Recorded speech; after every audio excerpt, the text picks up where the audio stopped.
All right, guys, so third time's a charm here. I've tried this a few times. I've had a green screen crash, and then I had my microphone, for whatever reason, wasn't working.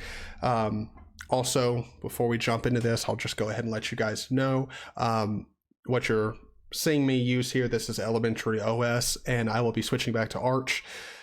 Most likely today I've got a stream that, or by the time you're watching this, it may have been yesterday, but I have a stream that I'm about to do.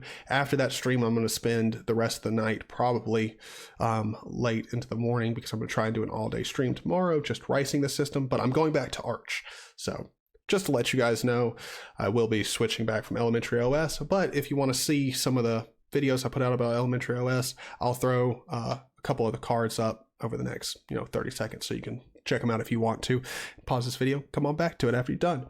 But what we're going to be talking about today is these mail services: Mailinator, Fake Email Generator, and 10-Minute Mail. I got a comment over on Odysee, which, by the way, if you're watching me on YouTube, you definitely need to check me out over on Odysee if you're not already a user of that platform. It is a YouTube alternative. You'll find a lot of the big name channels and just channels in general are already over there, because it's super simple to get your channel synced over there. So go over there, check it out.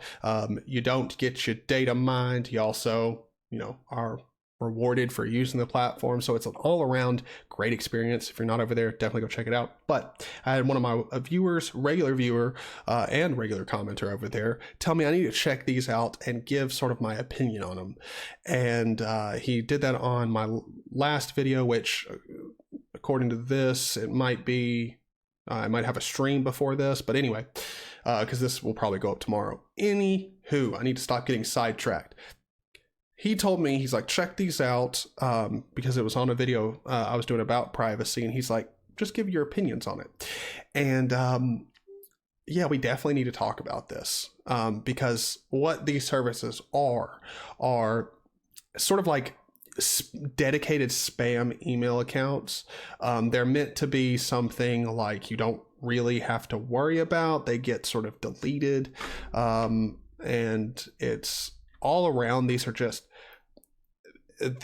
just asinine ideas. Like, so if you go, I wanted to start off here on Mailinator because they're the most professional looking out of all of them, but they have some really, really weird things about them. It doesn't make any sense to me whatsoever to use these systems. If you need a spam email account, just create a Google email account that is completely irrelevant to you for everything but those spam email accounts. And now, why would I say to use a Google email account when the only reason I use a Google email account is because I willingly give up quite a bit of my privacy in the hopes that I will use Google's platforms to reach people who don't care about privacy yet and get them over, to caring about their privacy.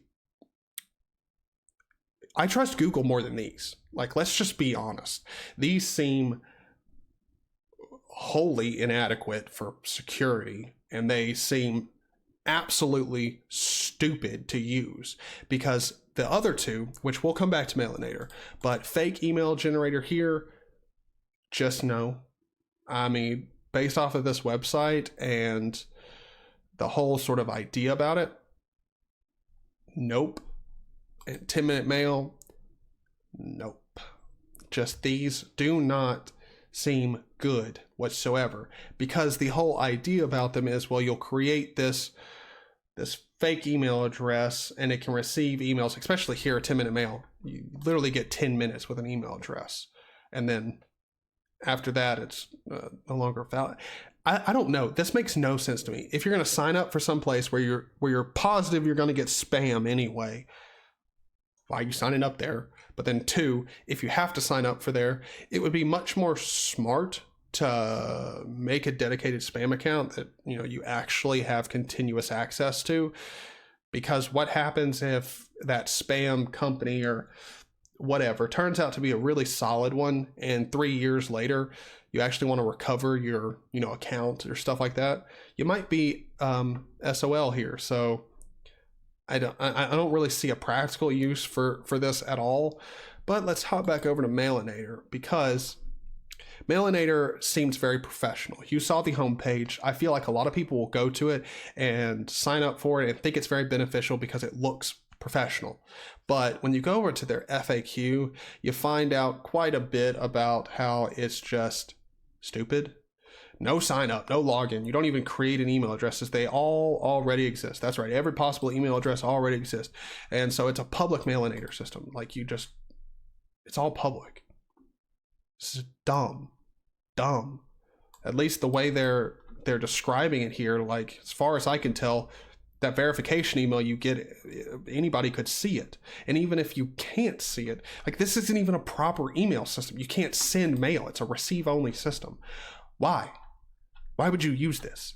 It doesn't take a big brain to be able to understand that this is not secure. Duh. Like there's just plenty of loopholes, and it's not a good idea. And then what I really loved, I kid you not, during the last recording, I happened to see pricing and I hadn't even given it a thought.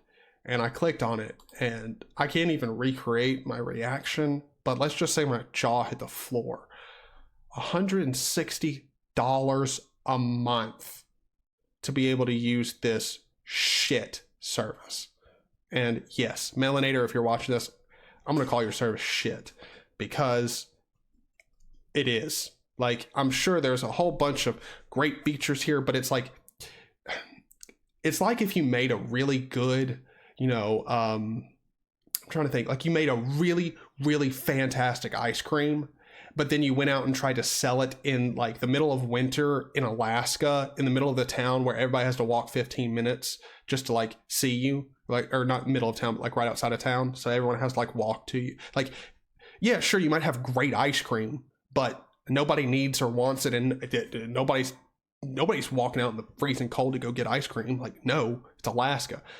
It's the same sort of thing here. Like, sure, you might have a great email service, but your email service is flawed at the foundation. Like, so all this great stuff you add on top of it, who cares? Like, 2,000 email reads per day, that's 60,000 per month. There are services that offer this type of stuff way cheaper, and I trust more, just period. Up to 5 team accounts. Woo woo. That's awesome. Who cares? And that's really what I have to say about a lot of this. $79 a month. If there's so many problems with this. Like this one right here. What? There are I don't get it.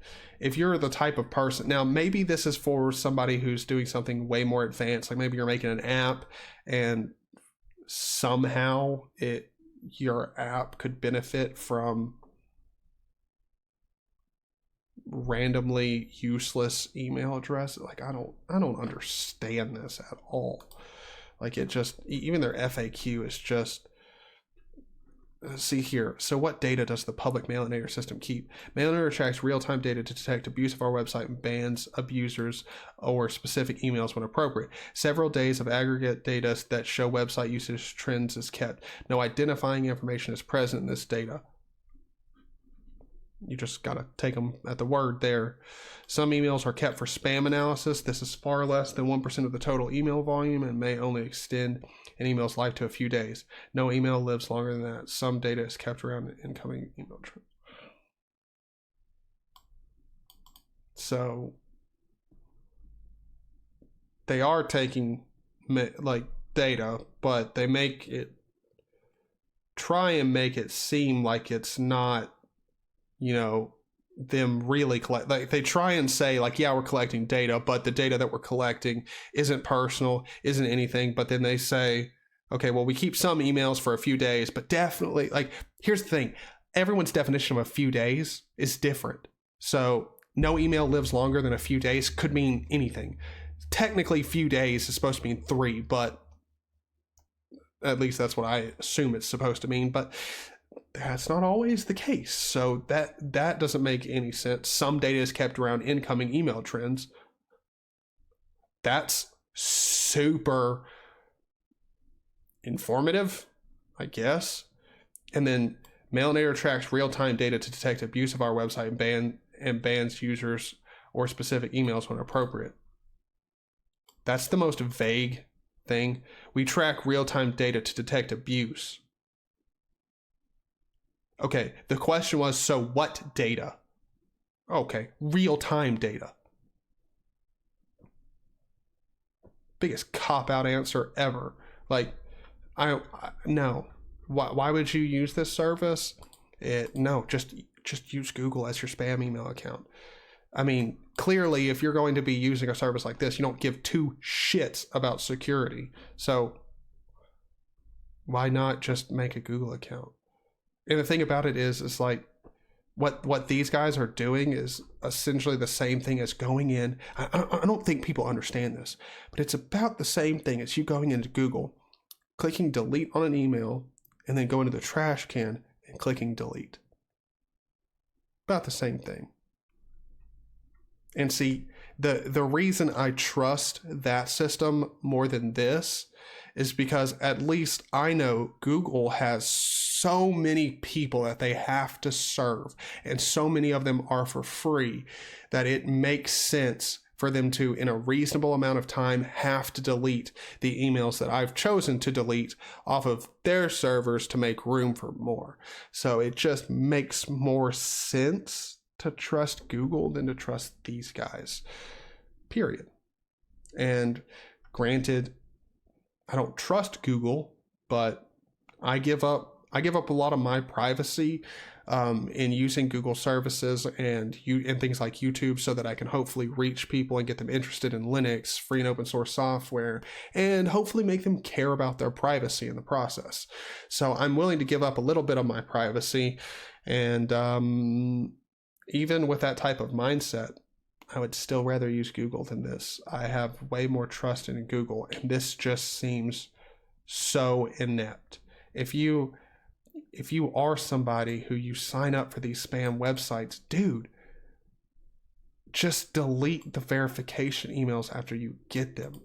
Just don't let them sit in your email inbox. It's really not that big of a deal. Like, yeah, I don't trust these services one bit. I don't think they're quality at all. I mean, this seems like, Mailinator seems like the most professional, and seems like it's got a lot of work behind it. I mean, it's got its own API and stuff like that. And apparently you can do stuff with SMS messages. So that's cool. But we're talking about features that come with a subscription. And holy shit, is it expensive. So if we're talking about the base Mailinator, fake email generator, 10-minute mail, don't use these services at all. You should not be using these services at all. These are stupid, just to be quite frank. Maybe, Mailinator, if you're paying for a business and stuff like that, I could see some benefits coming out of it if you can somehow justify the price, because I'm sure there are much more competitive options out there. But yeah, I don't really see a reason to use them, and I don't think you should either. If you care about your privacy, I don't trust these services, and really that's what it comes down to. Even though I don't trust Google, I still trust Google more than these companies. I do.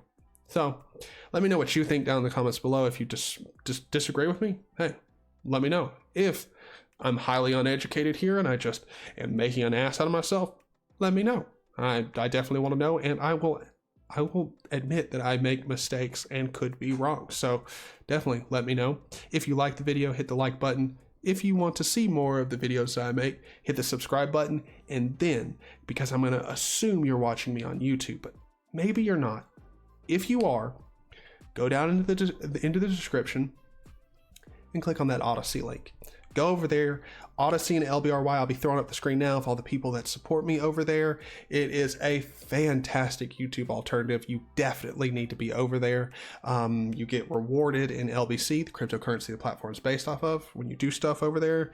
It's fantastic. It's just all around, it's a great platform, and you'll find a lot of familiar faces over there. So definitely check it out, get interested in it. And if you want to go, a step beyond supporting me and tipping me over on Odysee, you can check me out over on LibrePay. Or, if you just don't want to go over to Odysee, hit me up on LibrePay, and it is very much appreciated, and you'll get your name put up there too. So thank you very much for everything that you guys do. All the names on that list, they are all great guys. They all tip. I mean, most of them tip pretty frequently, so they keep their names up there. So you guys are all awesome. You guys all support me. You guys are all active in the comments. You guys are all just very positive. So thank you guys. And hopefully this video stops somebody from using one of these services unnecessarily. I'm sure some people find value in them, but I don't think it's a good choice. So yeah, I'll see you in the next video. Peace.